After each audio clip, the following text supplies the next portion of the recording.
Good morning, Benjamin Sanchez. I'm here with another edition of Coffee with Law.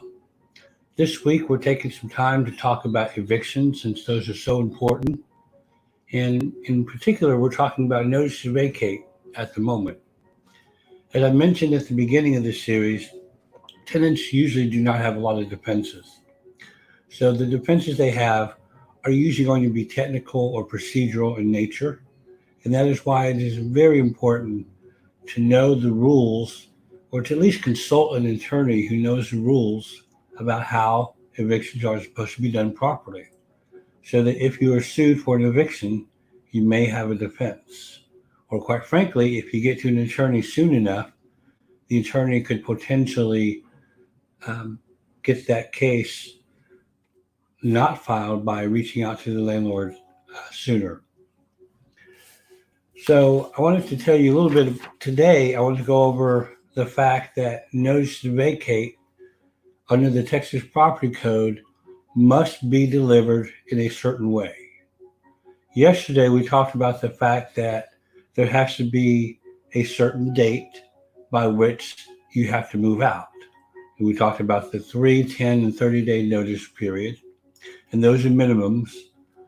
And the notice to vacate must be clear.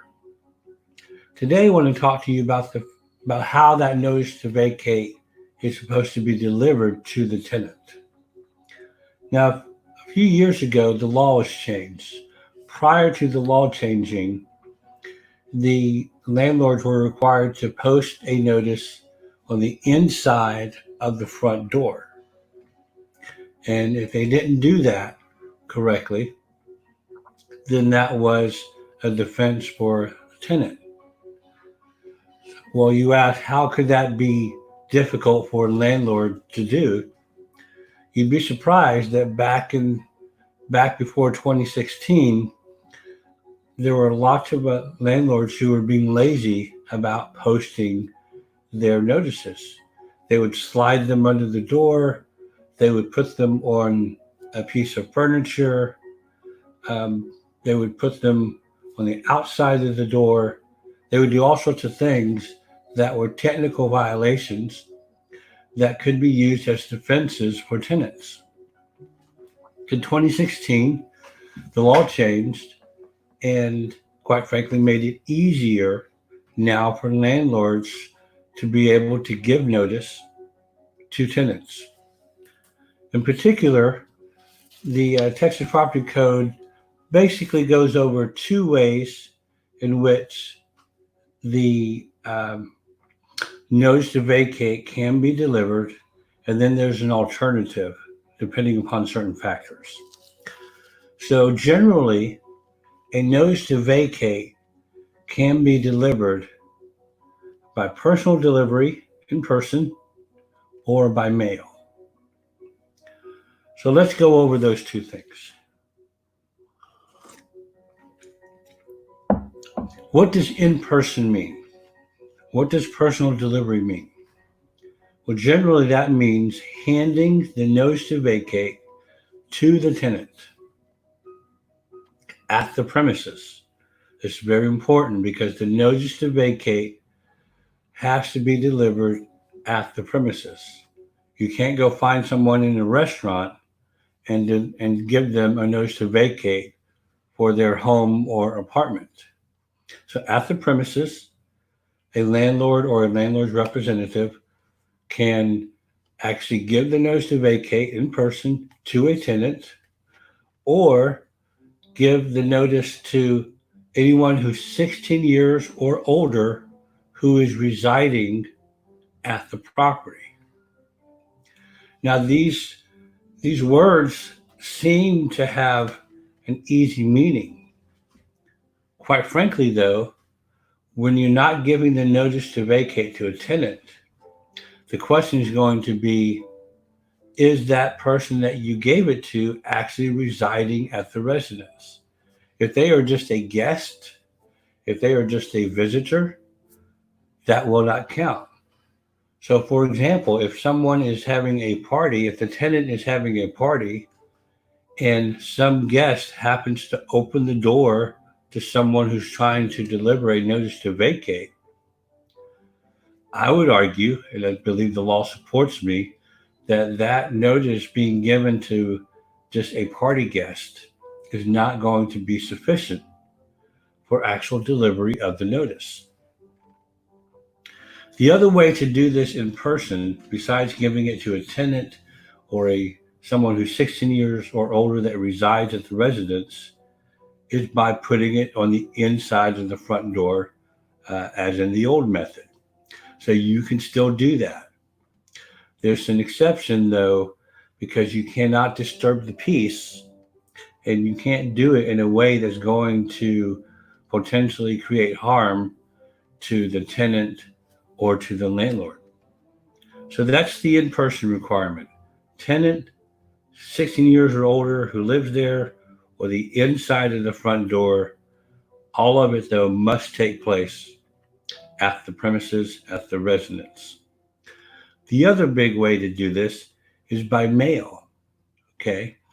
Now, most of us know and are used to the fact that when you get something by certified mail, it's usually something legal, and it's done for a reason to show that you have received, or at least there has been an attempted delivery of whatever is in that certified mail envelope. Again, the landlord lobby, the Texas Apartment Association, and other landlord lobbies have made it very easy. They've gotten the law changed and made it very easy to, quote, mail this notice to vacate. And what do I mean by that?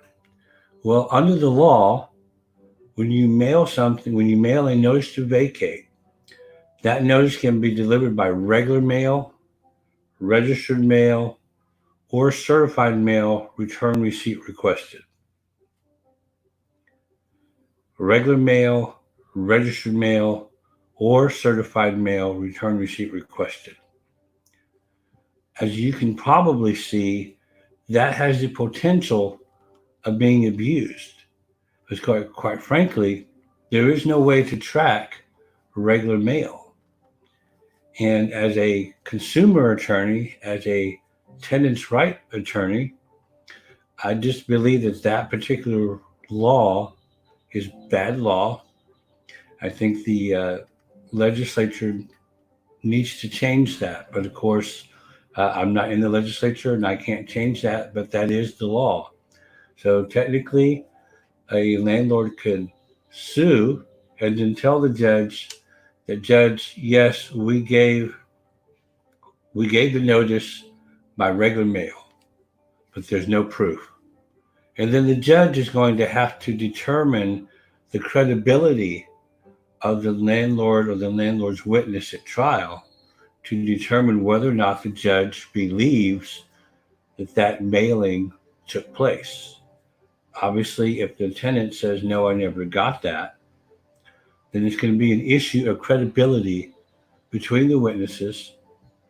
And so, I would encourage, obviously, landlords not to send things by regular mail. But again, if you are a tenant and all of a sudden you are sued, and you may have a defense if you didn't get that notice. I want to let you know that notice in Texas is considered delivered on the date that it is either personally delivered or put in the mail. Again, that's another, I think, bad reason to have that. Now, I told you that there were two main ways to deliver the notice to vacate: mail and in person.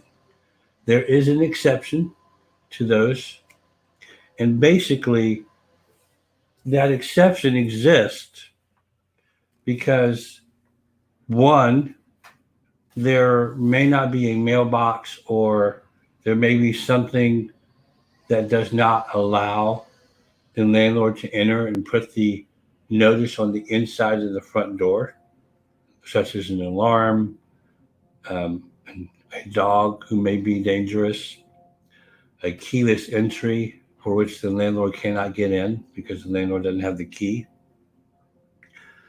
If that is the situation, or the landlord believes that there would be some harm that would result from personal delivery to the premises, okay, in terms of handing it to someone or going inside, then the law says that the landlord can do this alternate delivery. What is that alternate delivery? The landlord can put the notice to vacate inside an envelope, and the envelope must have the tenant's name and the address, and it must have contain the words in all caps, important document. That envelope must be sealed, and then that envelope can be affixed to the outside of the main door. So I created an example for you. And this is just an example because the law does say that as long as the envelope says substantially what I just told you, that it should be okay. I would argue that anything less than what I'm showing you here would not comply with that alternate notice delivery requirement. So you see here we have John Smith. We have the address 123 Main Street, Houston, Texas 77002. And then across here we have important document. And then the envelope itself is sealed. Okay. The envelope has to be sealed and it has to have this. And then you place this on the outside of the front door. You have to fix it. Usually it's done with tape, something like that, so it won't come off. Obviously, the goal is to make sure that whoever lives there, that the tenant is able to see this, is able to know that, this is important and I better take a look at it. Okay? The law is designed to do that. The second part of the requirement of this alternative is not only to do this, but then the landlord on the same day, no later than 5 p.m., must put in the mail a copy of the notice to vacate. So this goes on the outside of the front door, and at the same day, no later than 5 p.m., the notice to vacate must be mailed to the tenant. The law recognizes that the mail will not get to the premises the same day. And the law says that the delivery date is considered the date that this is posted on the door. Again, however, this is only if the landlord believes that there may be some harm that would come to the landlord or the person putting the notice on if there were personal delivery, or there's no way to put this on the inside of the front door. So there you have it. Those are pretty much the basics of delivery of a notice to vacate in a residential eviction in Texas. Again, know that mail can be done by regular mail, even though I do not encourage it, and I certainly would fight any eviction in which the landlord says that they mailed the notice to vacate, and my tenant says that they never got it. Because unless it's certified, there's no way to prove it. Okay? I hope this has been helpful. And tomorrow we'll go over some more eviction details. If you found this helpful, please like or share this. This is also going on YouTube as well as Facebook, so you can subscribe to my channel. And I encourage you to give me any comments if you have questions. Again, this is Benjamin Sanchez. I'm in Houston, Texas. Have a great day. Know your rights. Bye-bye.